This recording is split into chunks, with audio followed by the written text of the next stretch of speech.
Shalom. Sekali lagi shalom. Selamat hari Natal. Ya, Tuhan Yesus memberkati jemaat sekalian. Tentu harapan saya, mungkin kalau ada saudara-saudara yang di luar ke dalam aja, gak perlu ada penjagaan khusus kita ya. Mungkin ada yang di luar dari organisasi manapun, kalau Kristen silakan masuk ya. Jadi tidak, malaikat Tuhan menjaga kita, saya percaya hal itu ya. Ya, masuk aja, masuk, karena mendengar firman dan ibadah itu yang lebih penting. Untuk apa kita ke gereja kalau cuma di luar? Seperti kebiasaan di kampung kan, lagi kor di dalam, lagi khotbah di luar. Itu tidak penting. Kita anak-anak Tuhan, saya percaya Tuhan akan pelihara kita. Amin. Yang berikutnya nanti saya informasikan saudara, kita biasakan diri kita saling menghargai. Maksudnya saling menghargai itu kita ini adalah perayaan gereja, perayaan jemaat. Kita tidak ngundang, kita perayaan jemaat. Sehingga harapan saya sampai selesai acara ini amanlah di dalam. Jadi saya harapkan jangan ada yang keluar masuk nanti ya. Walaupun pas lagi Ria Natal. Karena masih ada Ria Natal beberapa lagi ya. Kita saksikan bersama. Kita nikmati bersama ya. Itu harapan saya. Jadi jangan ada, apalagi Bapak Ibu, teras di samping ini tidak saya bangun teras di samping itu bukan untuk tempat merokok ya.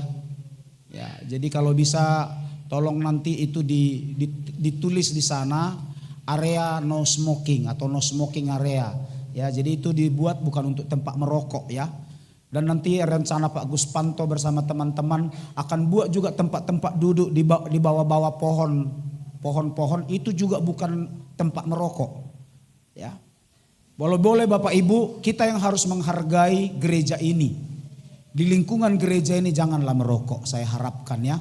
Kalaupun harus nggak tahan lagi merokok, ya ke belakanglah sebentar.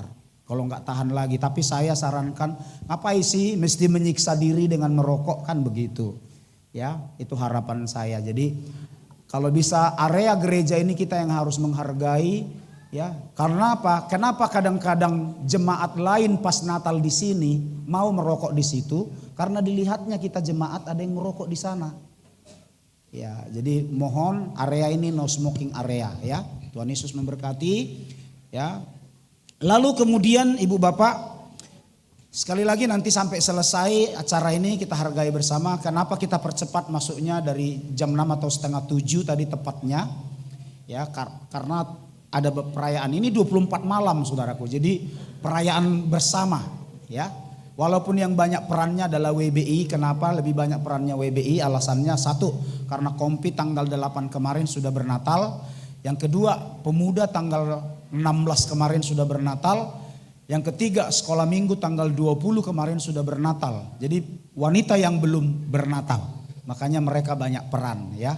Tuhan Yesus memberkati. Mari sesuai dengan tema yang saya sampaikan, boleh ditampilkan mungkin. Marilah kita pergi ke Bethlehem dari Lukas pasal 2 ayat 15. Kalau bisa tampil PPT-nya, di situ sudah ada ayatnya. Mari sama-sama kita baca. Lukas pasal 2 ayat 15. Ayo mari satu ayat saja kita baca bersama-sama. Ya, 3, yuk berdiri seperti biasa. Sama saja, mau Natal mau ibadah umum. Ya, sama-sama. 3, 2 ya. Setelah malaikat-malaikat itu meninggalkan mereka dan kembali ke sorga, gembala-gembala itu berkata seorang kepada yang lain, marilah kita pergi ke Bethlehem untuk melihat apa yang terjadi di sana seperti yang diberitahukan Tuhan kepada kita. Silakan duduk. Sekali lagi di ayat ini dikatakan setelah malaikat itu meninggalkan mereka dan kembali ke surga, gembala-gembala itu berkata seorang kepada yang lain. Inilah temanya, marilah kita pergi ke Bethlehem. Tema ini adalah tema nasional, tema PGI secara nasional ya, yang juga ya karena GBI adalah anggota PGI, maka tema ini juga disarankan menjadi tema Natal kita ya. Marilah kita pergi ke Bethlehem. kalau kita perhatikan tema ini sebuah ajakan, ya. Coba di next. Ini sebuah ajakan di mana kita diajak untuk pergi ke Bethlehem. Saudara, apa yang harus kita alami di Bethlehem? Mengapa kita harus pergi ke Bethlehem? Nah, di sini saya buat sebuah penjelasan. Fakta yang luar biasa tentang Bethlehem saya temukan ada 2. Yang pertama, sebenarnya banyak, tapi saya mau sampaikan 2, ya.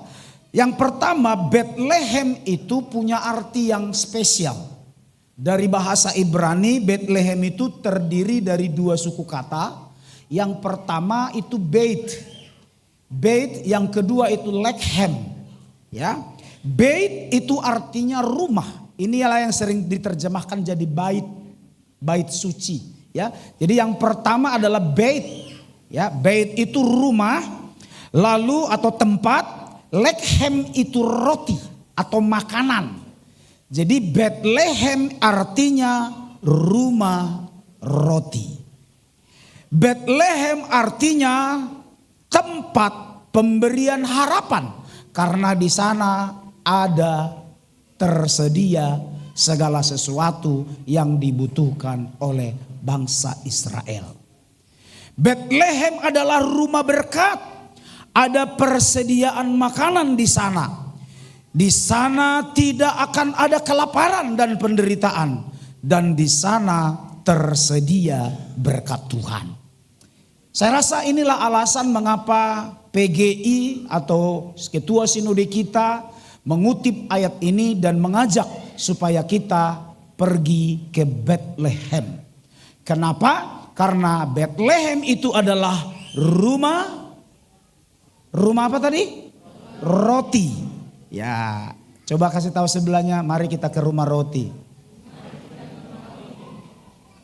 Senang enggak Bapak Ibu kalau berada di rumah roti? Enggak akan khawatir tentang apapun, ya. Karena apa? Memang Yesus adalah roti hidup itu sendiri. Yesus berkata dalam Yohanes pasal 6, akulah roti hidup. Ya, Yesus adalah roti hidup itu sendiri. Dah, itulah fakta pertama. Ya, makanya di situ dikatakan, ya, dari Bethlehem kita temukan ada roti hidup, ada roti yang bisa kita bagi-bagi, ada berkat, dan roti hidup itu adalah Yesus itu sendiri. Dan fakta kedua, saudaraku, next. Fakta kedua, karena dia adalah roti hidup, di Bethlehem adalah roti hidup, maka Yesus pun lahir di tempat roti hidup itu. Ya, Yesus pun dilahirkan di Bethlehem. Ya, nah saudara, kalau kita perhatikan di Matius pasal yang kedua itu dijelaskan bahwa ada orang-orang Majus datang dari timur, ya, mencari raja yang dilahirkan. Ya, tapi mereka tidak diberitahu alamat, hanya karena mereka ahli antropologi, mereka lihat dari sebuah bintang. Ya, waktu mereka lihat ada sebuah bintang muncul, lalu mereka katakan ini bintang raja. Berarti ada seorang raja yang lahir. Maka mereka ikuti bintang itu, dan waktu bintang itu berhenti, mereka tahu bahwa disitulah bintang itu ada, dan di situ ketika mereka tahu di situ bintang ada, berarti disitulah raja itu dilahirkan. Ya, berbeda dengan Lukas pasal 2. Lukas pasal 2 malaikat mendatangi para gembala. Waktu malaikat berbicara kepada para gembala, lalu dikatakan apa? Hei para gembala, hari ini telah lahir bagimu seorang juru selamat di kota Daud, di Bethlehem. Ya, jadi fakta kedua saudaraku, Bethlehem adalah tempat lahirnya roti hidup itu. Karena tadi di awal kita sudah lihat Bethlehem artinya rumah roti. Dan roti hidup yang sesungguhnya itu telah datang, yaitu Yesus, dan dia ada di sana mengambil rupa sebagai manusia, mengambil rupa sebagai Ini yang sering kali saya katakan, Yesus bukan manusia yang diangkat jadi Tuhan, tapi Yesus adalah Tuhan yang mengambil rupa sebagai manusia. Jangan terbalik paradigmanya. Yesus itu adalah Allah, ya. Hari Minggu kemarin saya sudah sampaikan Allah, Tuhan dan Yesus. Apa bedanya? Kalau Allah itu adalah hakikat Dia. Dan sebenarnya hakikatnya Yesus itu ada dua. Sebagai Allah dan sebagai manusia waktu dilahirkan jadi manusia. Tuhan itu apa? Panggilan manusia, gelar yang diberikan manusia kepada Sang Allah. Tuhanku, my Lord, Tuanku, Rajaku, pemilikku. Ya. Lalu Yesus itu siapa? Nama Allah itu sendiri. Nah, jadi bisa dibedakan. Supaya saudara nggak bingung. Kenapa kadang kita panggil Allah, kenapa kita panggil Tuhan? Kenapa kita panggil Yesus? Allah itu adalah hakikatnya pencipta langit dan bumi. Tuhan itu adalah gelarnya. Kita memanggilnya sebagai, kita sembah dia sebagai Tuhan. Kita sembah dia sebagai pemilik. Ya, Yesus itu adalah nama pribadinya, prepare name-nya. Ya, kalau Allah itu adalah general name-nya, ya, seperti itu saudara. Lalu kemudian kita lihat baik orang Majus maupun para gembala dipesankan untuk pergi ke Bethlehem hanya untuk berjumpa dengan Tuhan yang telah dilahirkan, berjumpa dengan Allah yang telah dilahirkan. Dan saudaraku, saya yakin perjumpaan pribadi dengan Tuhan Juru Selamat itu sangat penting. Kenapa Bapak Ibu penting berjumpa dengan Tuhan? Karena begini saudaraku, saya pastikan orang bisa berubah itu karena berjumpa pribadi dengan Tuhan. Mengapa orang sering mengeraskan hatinya atau tegar tengkuk, keras kepala? Misalnya nih, suka-sukanya dalam hidup ini. Bahkan ada orang bertahun-tahun tidak ke gereja. Itu kenapa? Keras kepala. Merasa diri hebat. Kenapa itu? Saya jamin karena belum berjumpa pribadi dengan Tuhan. Kalau orang sudah berjumpa pribadi dengan Tuhan, pasti memberi hidupnya kepada Tuhan. Dia akan berkata, ku berikan hatiku dan jiwaku, itu pasti. Dan saya percaya paradigma itu bisa diubah, orang bisa berubah karena perjumpaan dengan Tuhan. Ya, kenapa orang keras? Kenapa orang tidak mau berubah? Kenapa orang tegar tengkuk, keras kepala? Jawabannya memang karena belum pernah berjumpa secara pribadi dengan Tuhan. Itu sebabnya hari ini mari kita pergi ke Bethlehem, kita jumpai Yesus. Artinya saya mau ajak secara roh, karena kalau secara fisik kita nggak akan bisa lagi berjumpa dengan Dia. Ya, maksudnya secara fisik nggak bisa, mata kita yang penuh dosa, hati kita yang penuh dosa nggak akan bisa berjumpa dengan Tuhan. Tapi roh, ya, Tuhan bisa berjumpa dengan kita melalui alam roh, ya, melalui roh kita. Itu sebabnya sekali lagi penting sekali berjumpa dengan Tuhan. Ya, dengan kata lain, apa pentingnya pergi ke Bethlehem? Jawabannya penting karena kita ingin encounter. Karena kita ingin berjumpa dengan Tuhan. Dan perjumpaan pribadi dengan Tuhan, ya, itu sangat penting. Kenapa Bapak Ibu? Karena menurut saya ada dua krisis hari ini. Krisis yang pertama adalah krisis pengharapan. Makanya bulan 11 masih ingat saya sebut generasi apa? Generasi sekarang? Generasi stroberi. Yang luarnya kelihatan cantik tapi dalamnya rapuh. Ya. Inilah generasi orang sudah krisis pengharapan, ya. Bahkan orang tidak sungkan-sungkan lagi apa? Membunuh dirinya sendiri. Bahkan kejadian yang di Medan, ya, di Tembung kalau tak salah, karena diejek anak tetangga itu dibunuh. Bahkan dia bilang, saya lihat wawancaranya, bahkan dia bilang apa? Kalau ketemu mama bapaknya pun mau kumatikan. Waktu ditanya sama polisi, enggak nyesal kau bunuh kedua anak itu? Enggak. Loh, kenapa kau nggak nyesal? Kalau bisa mama bapaknya juga aku bunuh, biarlah aku di penjara. Kenapa? Orang nggak punya lagi pengharapan ketika diejek jelek atau diejek gila, orang stres. Itu generasi stroberi. Saya berdoa generasi gereja ini jangan ada generasi stroberi. Ya, krisis yang kedua adalah hari-hari ini memang sungguh saya harus akui, ini krisis yang kedua adalah krisis persekutuan dengan Tuhan. Kenapa orang udah susah bersekutu dengan Tuhan? Karena orang udah lebih suka bersekutu dengan media sosial daripada bersekutu dengan Tuhan. Tidak tahu Bapak Ibu bangun-bangun Bangun pagi yang dicari apa? Bukan gitar untuk berdoa. Apa yang Anda cari pagi-pagi? Mana HP-ku? HP-ku mana? Aduh. Pak, HP-ku mana? Ya, kita tanya dulu yang nyalain lilin, Bang Andres Ginting. Adik-adik dia panggil gelarnya ya. Apa yang dicari bangun tidur, Bang? HP, enggak mama. Mama gitu. Ya, itulah generasi. Sekarang orang krisis persekutuan. Orang diajak berdoa gampang bosan.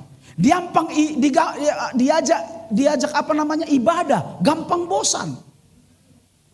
Bahkan nanti 2-3 jam misalnya perayaan Natal seperti ini, aduh udah cari bagaimana caranya biar cepat merokok. Tapi coba di meja judi seharian tahan. Gak perlu senyum saudaraku, karena saya tahu siapa orangnya. Dan yang diam-diam ini sedang mengakui itu. Haleluya. Ya, coba kalau di ruang karaoke berapa lama tahan? Saya kalau sudah karaokean sama Bapak Guspanto berjam-jam tahan. Tapi pertanyaannya kalau doa berapa lama saudara tahan? Ada lagi saudaraku, seorang ibu gembala cerita. Gak tahu lagi Bapak gembala ini katanya, kenapa? Kalau sudah berdoa 10 menit, unang pelilih-lilih kumak, langsung gitu. Ya, sampai dia pusing. Karena memang generasi ini generasi yang kehilangan persekutuan dengan Tuhan. Itu sebabnya kenapa kita harus pergi ke Bethlehem? Jawabannya, Tuhan mau kita kembali bersekutu dengan Dia. Karena sangat penting saudaraku kita berjumpa pribadi dengan Tuhan. Karena jawabannya kenapa? Karena perjumpaan pribadi dengan Tuhan itu pertama akan merubah orientasi kita. Ya, terima kasih. Itu akan mengubah orientasi hidup kita. Itu akan mengubah pusat hidup kita. Saya kasih contoh saudaraku, selain para gembala dan orang-orang Majus, ya itu kan sudah saya jelaskan tadi. Para gembala berubah enggak? Berubah enggak prioritas orientasi hidupnya? Berubah enggak? Berubah. Kalau para gembala tadinya, kenapa mereka tengah malam masih di penggembalaan? Karena ini yang dimaksud dengan bekerja siang dan malam. Ya, ada orang siang dan malam demi mencari uang, demi kau dan si buah hati. Untung mah nggak tahu kalian lagunya, haleluya. Untung cuma saya yang tahu lagunya. Ya, demi kau dan si buah hati terpaksa kulakukan ini. Ada banyak orang orientasi hidupnya hanya harta dunia. Sehingga maaf sering saya bilang begini, orang banyak mengorbankan hal yang rohani demi hal yang jasmani. Terbalik. Jangan pula orang Kristen ikut-ikutan seperti ini. Apalagi jemaat GBI. Haleluya. Harusnya jemaat GBI itu mengorbankan hal yang jasmani demi hal yang roh. Itu baru benar. Kenapa ke gereja Majo? Besoklah yang manen ini misalnya. Ke gereja lah dulu. Jualan terus, pusing awak jualan terus contohnya. Ke gereja lah dulu, masa nyangkul terus misalnya. Bernatal lah dulu. Ya, saya lihat ini jemaat kan banyak yang gak hadir ini. Ya. Pada kemana? Pada kerja. Mengombak. Pada pulang kampung. Aku tahu kok pulang kampung baru berapa rumah tangga. Yang dalam pikiranku nih kuliah nampak saya loh saudara nih, bisa saya absen satu-satu ini. Kemana? Orang mengorbankan hal yang rohani. Makanya nanti tanggal 30 pesan saya, jangan mabuk saudara. Akhirnya tanggal 1 ibadah gak nampak lagi. Kemana? Ketiduran. Ya, saya pesankan itu saudara. Oke, kita lanjut. Seorang yang bernama gembala. Ya, prioritasnya sudah berbeda, orientasi hidupnya berubah, fokus hidupnya berubah. Ada contoh lain namanya Sakeus. Tahu Sakeus? Yang badannya tinggi besar, betul? Oh, tahu ya. Yang tinggi besar siapa sih? Goliat. Jangan kebalik ya. Sakeus. Apa yang terjadi dengan Sakeus? Tadinya orientasi, kita nggak usah baca ya, baca aja nanti Lukas pasal 19 ayat 1 sampai 10. Sakeus itu saudaraku tadinya orang yang orientasi hidupnya hanya memperkaya dirinya sendiri, tidak peduli kepada orang lain, tidak peduli ada orang yang menderita karena tindakannya. Pemerasan, namanya juga kepala pemungut cukai. Tapi saudara tahu, waktu Sakeus berjumpa dengan Yesus, waktu Sakeus bertemu dengan Yesus dengan cara yang aneh lah, saya nggak perlu ceritakan ya. Dia lari ke depan, dia panjat pohon ara, udah tahu semua ceritanya ya. Waktu dia berjumpa dengan Yesus dan berkata apa? Guru, mau mampir ke rumahku. Dan Yesus berkata, aku mau mampir ke rumahmu. Dan waktu Sakeus mengajak Yesus mampir di rumahnya, apa perkataan dia? Dia bilang begini, setengah dari hartaku kuberikan kepada orang miskin. Inilah yang saya harapkan di gereja ini. Kita subsidi silang, saudara. Ya, subsidi silang lah. Belajarlah Bapak Ibu, yang engkau dipercayakan Tuhan ekonomi cukup, belajar memberi lebih banyak. Jangan ada di gereja kita ini, jangan saudaraku ikut sarupa sudi. 50.000 seorang, 50.000 semua. Jangan. Biasain Bapak Ibu. Ini bukan masalah si panggaron, bukan. Ya, itu yang Tuhan harapkan, kita subsidi silang supaya orang yang ekonominya lemah mungkin hanya bisa ngasih 100.000. Anda yang punya ekonomi bagus kasihlah 500, 1 juta.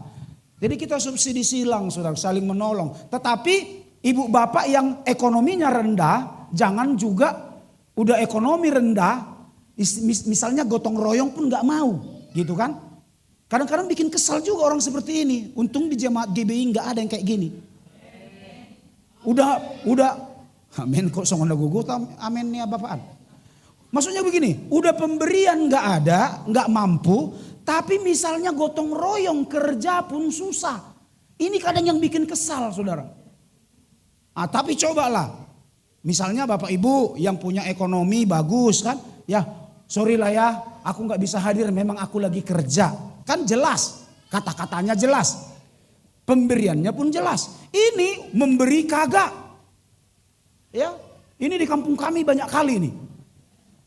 Di kampung kami di Cinta Damai nih. Di tebing tinggi mungkin gak ada nih. Banyakan. Memberi enggak, kerja pun susah gitu loh. Ayolah. Nah ini penting. Ini penting. Jadi makanya siapa Sakeus bilang apa? Setengah dari hartaku kuberikan. Ya. Artinya apa? Orientasi hidupnya yang tadinya memperkaya diri sendiri, tidak peduli orang lain, tidak peduli orang menderita, melakukan pemerasan, artinya merugikan orang lain, tapi orientasi hidupnya berubah setelah berjumpa dengan Yesus. Siapa Yesus itu? Roti hidup yang dilahirkan di Bethlehem. Ya, berubah hidupnya apa? Menjadi seorang yang dermawan. Ya, nggak saya jelaskan di situ saudara, karena laptop saya rusak saudara. Rusak maksudnya A nggak bisa diketik, Q-nya nggak bisa diketik. Udahlah, pokoknya singkat aja. Lagi kena air, ketumpah air, jadi banyak yang rusak. Tunggu di servis. Sehingga saya nggak jelaskan di situ, tapi saya jelaskan di sini. Bapak Ibu, setelah perjumpaan dengan Tuhan, dia menjadi seorang yang dermawan. Makanya dia bilang setengah hartaku kuberikan kepada orang miskin. Lalu saudaraku bertanggung jawab atas kerugian yang dia perbuat, yang dialami orang lain karena perbuatannya. Bertanggung jawab. Ayo jemaat di gereja ini belajar kita bertanggung jawab. Amin. Seperti tadi saudaraku. Ya, janganlah belajar. Saya nggak suka Bapak Ibu, maaf Bapak Ibu, karena memang nggak alkitabiah. Ya. Yang enggak alkitabiah kok misalnya ikon 100.000 sarumah tangga, ikon 200 enggak alkitabiah sebenarnya. Ya. Karena di gereja itu Tuhan berikan kita karunia masing-masing. Ekonomi ya bertingkat-tingkat. Ya, misalnya bagi si Zaultop yang apa namanya? Yang gajinya hanya di bawah 2 juta, 200.000 itu mungkin sudah berat. Tapi bagi si Baluhab yang gajinya di atas 10 juta 200.000 itu kan ringan. Jadi kalau misalnya si Zaultop ngasihnya 100.000, iya syukurilah. Tapi si Zaultop juga ya bilanglah Cuma 100.000 yang bisa ku kasih ya, Bapak ya, Bapak Ketua Panitia. Tetapi kalau ada gotong royong kasih tahu saya, hukarijui pesude. Kan mantap. Nah yang uangnya banyak Bapak Ibu memang gak bisa hadir. Pak, aku gak bisa hadir, aku bekerja, aku bisnis. Uanglah dari saya. Berapa orang kalian gotong royong di sana? 10 orang aman, es krimnya dari saya. Kok gak ada yang amin ya? Kan enak, itulah namanya subsidi silang. Sakeus setelah berjumpa dengan Yesus itu menjadi pribadinya. Ya, sama seperti Paulus. Tadinya dia seorang penganiaya jemaat. Orang yang gak bisa dengar Kristen. Dia bunuh. Tetapi apa? Setelah berjumpa dengan Tuhan dalam perjalanan ke Damsik. Paulus diubah dengan luar biasa. Ya, inilah yang bisa saya sampaikan. Saya gak perpanjang saudara. Ya, banyak masih ada acara kan? Kecuali tadi nggak ada lagi acara. Tapi saya mohon ya, jangan bergeser dari tempat dudukmu sampai semuanya selesai. Jangan langsung ambil dulu rokokmu, berhenti dulu. Ya, Ria Natalnya itu Pak, yes, walaupun Ria Natal, saling menghargai, sama-sama kita lihat. Karena apa? Saya yakin hari ini kau berjumpa dengan Yesus, amin. Kasih tahu sebelahnya, ayo kita ke Bethlehem. Berjumpa dengan Yesus. Bilang supaya kita berubah. Kasih tahu dia, aku sudah berubah loh. Mulai hari ini yang dibilang Pak Pendeta itu kukerjakanlah itu semua. Amin.